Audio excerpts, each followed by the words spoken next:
दोस्तों आज का पहला प्रश्न है, सरदार पटेल के नेतृत्व में बारडोली आंदोलन कब हुआ था? 1925 ईस्वी में, 1928 ईस्वी में, 1930 ईस्वी में, 1942 ईस्वी में?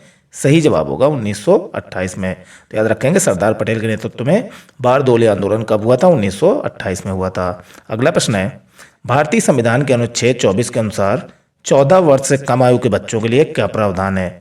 उन्हें शिक्षा अनिवार्य है, उन्हें मतदान का अधिकार है, उन्हें कारखानों में कार्य करने की अनुमति नहीं है, उन्हें सरकारी नौकरी दी जाती है? सही जवाब है उन्हें कारखानों में कार्य करने की अनुमति नहीं है। तो याद रखेंगे भारतीय संविधान के अनुच्छेद 24 के अनुसार 14 वर्ष से कम आयु के बच्चों के लिए क्या प्रावधान है? उन्हें कारखानों में कार्य करने की अनुमति नहीं है। अगला प्रश्न है, भारत के महान्यायवादी के बारे में कौन सा कथन सही है? वह केवल संसद सदस्य होने पर ही बैठक में भाग ले सकता है, वह संसद सदस्य नहीं हो सकता, वह किसी सदन का सदस्य न होते हुए बैठक में भाग ले सकता है, उसे संसद में प्रवेश की अनुमति नहीं होती। सही जवाब होगा वह किसी भी सदन का सदस्य न होते हुए भी बैठक में भाग ले सकता है। तो याद रखेंगे भारत के महान्यायवादी के बारे में कौन सा कथन सही है कि वह किसी सदन का सदस्य न होते हुए भी बैठक में भाग ले सकते हैं। अगला प्रश्न है, बादलों की दिशा और गति मापने वाला यंत्र क्या कहलाता है? Barometer, anemometer, nephometer, thermometer?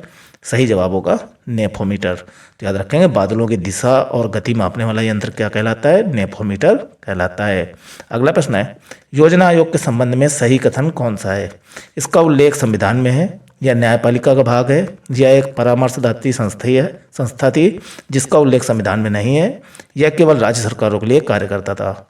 सही जवाब होगा यह एक परामर्शदात्री संस्था थी जिसका उल्लेख संविधान में नहीं है। तो योजना आयोग के संबंध में सही कथन कौन सा है? यह एक परामर्शदात्री संस्था थी जिसका उल्लेख संविधान में नहीं है। दोस्तों ये सारे क्वेश्चन हर एक परीक्षा में पहले आए हुए हैं, तो इनको बहुत ही अच्छे तरीके से देखिएगा। अगला प्रश्न है, नाभिकीय विकिरण का शरीर पर सबसे पहले प्रभाव किस अंग पर पड़ता है? हृदय, फेफड़े, अस्थिमज्जा, यकृत? सही जवाब होगा अस्थि मज्जा में। तो याद रखेंगे नाभिकीय विकिरण का शरीर पर सबसे पहले प्रभाव किस अंग पर पड़ता है? अस्थि मज्जा पर पड़ता है। अगला प्रश्न है, विश्व में सर्वाधिक भाषाएं किस देश में बोली जाती हैं? चीन, अमेरिका, भारत, रूस? सही जवाब होगा भारत में। तो याद रखेंगे विश्व में सर्वाधिक भाषाएं किस देश में बोली जाती हैं? भारत में बोली जाती हैं। अगला प्रश्न है, अर्धरात्रि के सूर्य की भूमि किस देश को कहा जाता है? मोस्ट इंपॉर्टेंट क्वेश्चन, लगभग हर एग्जाम में आता है ये क्वेश्चन। तो याद रखेंगे अर्धरात्रि के सूर्य की भूमि किस देश को कहा जाता है? Sweden, Norway, Finland, Iceland? सही जवाब होगा नॉर्वे को। तो याद रखेंगे अर्धरात्रि के सूर्य की भूमि किस देश को कहा जाता है? नॉर्वे को कहा जाता है। अगला प्रश्न है, सर्वप्रथम सेलुलर फोन सेवा की शुरुआत किस देश में हुई थी? अमेरिका, जापान, चीन, जर्मनी? सही जवाब होगा चीन में। तो याद रखेंगे सर्वप्रथम सेलुलर फोन सेवा की शुरुआत किस देश में हुई थी? चीन में हुई थी। अगला प्रश्न है, डोलरम बेल्ट किस क्षेत्र के निकट स्थित है? कर्क रेखा, मकर रेखा, ध्रुवीय रेखा? भूमध्य रेखा? सही जवाब होगा भूमध्य रेखा। तो याद रखेंगे डोलरम बेल्ट किस क्षेत्र के निकट स्थित है? भूमध्य रेखा के निकट स्थित है। अगला प्रश्न है, जल से भी हल्की धातु कौन सी है? एक बार फिर से देख लें, जल से भी हल्की धातु कौन सी है? लोहा, सोडियम, तांबा, चांदी? सही जवाब होगा सोडियम। तो याद रखेंगे जल से भी हल्की धातु कौन सी है? सोडियम। अगला प्रश्न है, भारत का पहला जैवमंडलीय आरक्षित क्षेत्र कहाँ स्थापित किया गया था?